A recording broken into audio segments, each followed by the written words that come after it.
हरिः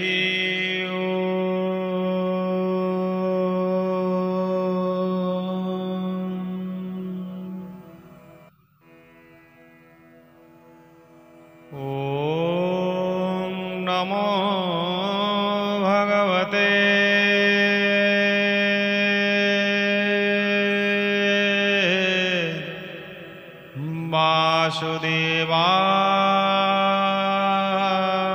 वासुदेवाय। ॐ नमो भगवते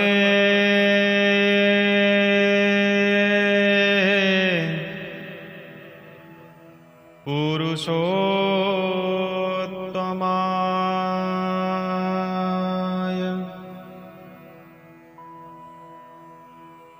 यस्य श्री परमशरस्य कृपया मूकोऽपि वाचालतं पङ्गुः पर्वतलङ्घन किल महासीमर्थमतीक्षणम् जनमन्धप्यारविन्दसुन्दरदृशो किमन्यत परम् वन्दे चक्रधर प्रसन्नवदनं भक्तस्य चिन्तामणिः। नमस्ते कमलनाभाय नमस्ते जलसायिने नमस्ते केशवानन्त वासुदेव नमोस्तुते। नमस्कार दर्शक बंधु, आपण मानकु पुणी थरे आमर कार्यक्रम आम घर भागवत टंगी मु स्वागत जनाऊँची।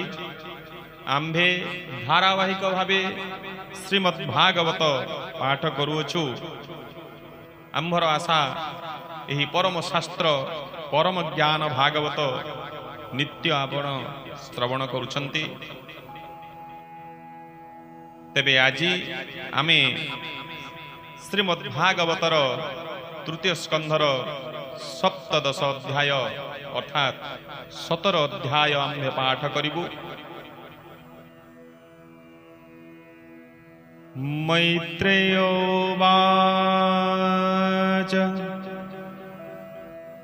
ब्रह्मावचने देवगणे शुणिले कल्पित कारणे विधाता पादे प्रणमिले आनंदे निज पुरोगले। दितिंक साप आज्ञा पाई पुत्रंक जन्म से हुई 100 वर्षे पूर्ण हेला बेनी बालक प्रसविला।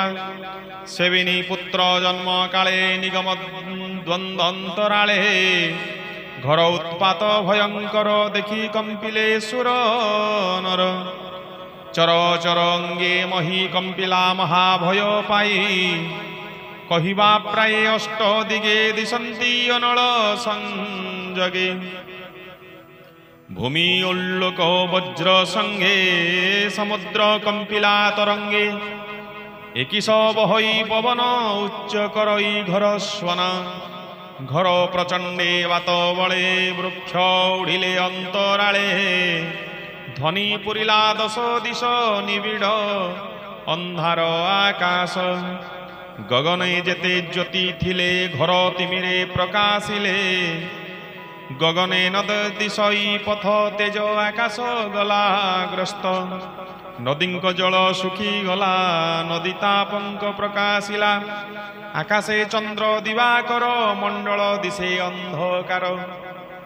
निर्घाते रथ घस देले जेह्ने गर्जई अंतराले। भैरव गण पूर्व मुखे नाद करंती अति दुखे। करंती अति घर स्वन तुंडिकी जल हुतासन।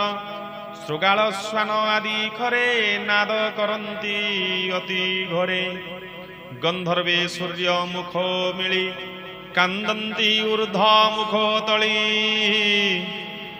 वृक्षो उड़न्ते पक्षी गणे अरण्ये पशु घर स्वने। मूत्र पुरुष उत्सर्गन्ति पति पतिनी महाभीति। गाव दुहन्ते रक्तस्रावे गगने घर नाद शुभे। आकाशे पुरी मेघमाल प्रत्यह वर्षन्ति गहळे।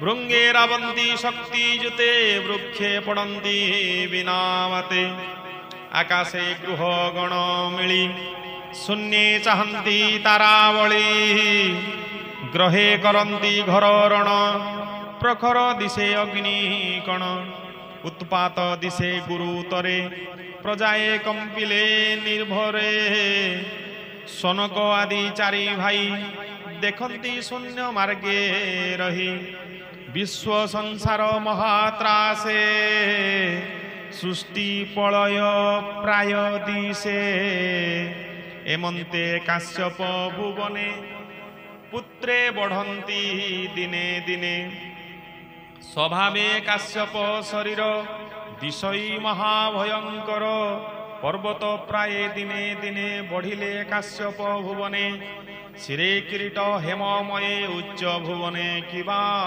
खये रंग बसने कटी माझे सुरंग मेखला विराजे सर्वसुमन गदा हस्ते नित्ये आसन्ति नाना पथे गृहे मिलन्ति घर नादे भूमिकंपई बाजी पादे हेमंत पुत्रंकर गति देखि काश्यप प्रजापति नामकरण होम कला बेनी पुत्रंक नाम देला वज्र कठिन देखि बपु ए बड़ हिरण्यकशिपु अनुज चाहि देखि दक्ष कंपिला नाम हिरण्याक्ष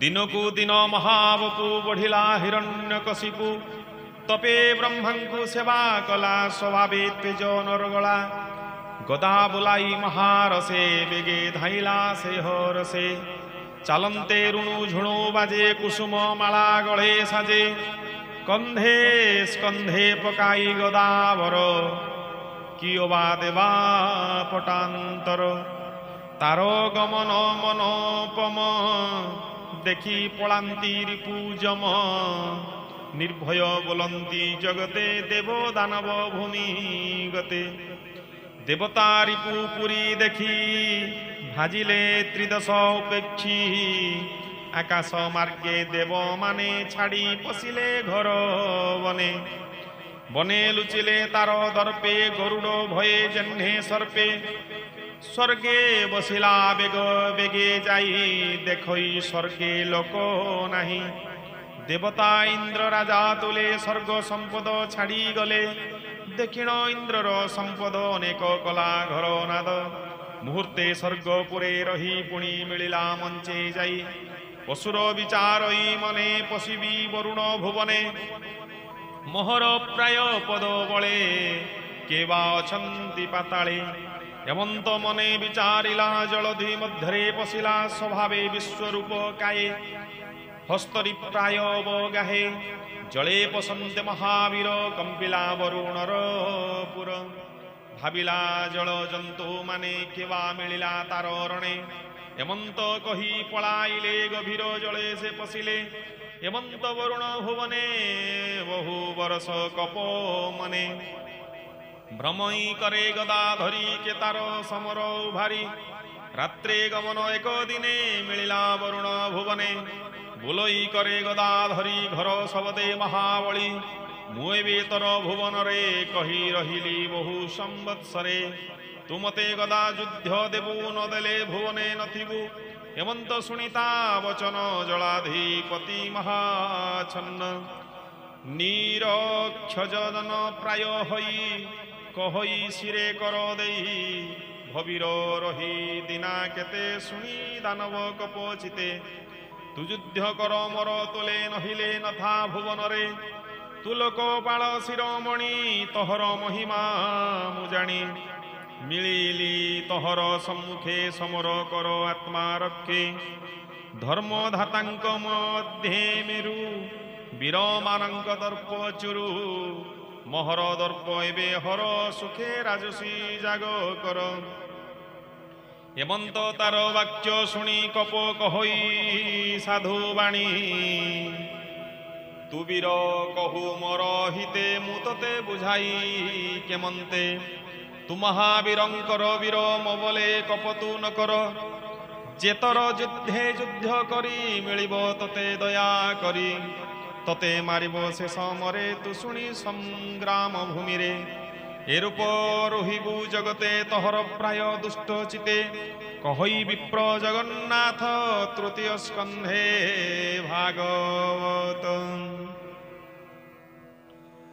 ইতি শ্রীমদ্ভগবতে महापुराणे महरमहंस्यायां संहितायां वैयासिक्यां तृतीयस्कन्धे असुरवरुणपुरे युद्धारम्भ नाम सप्तदशाध्यायः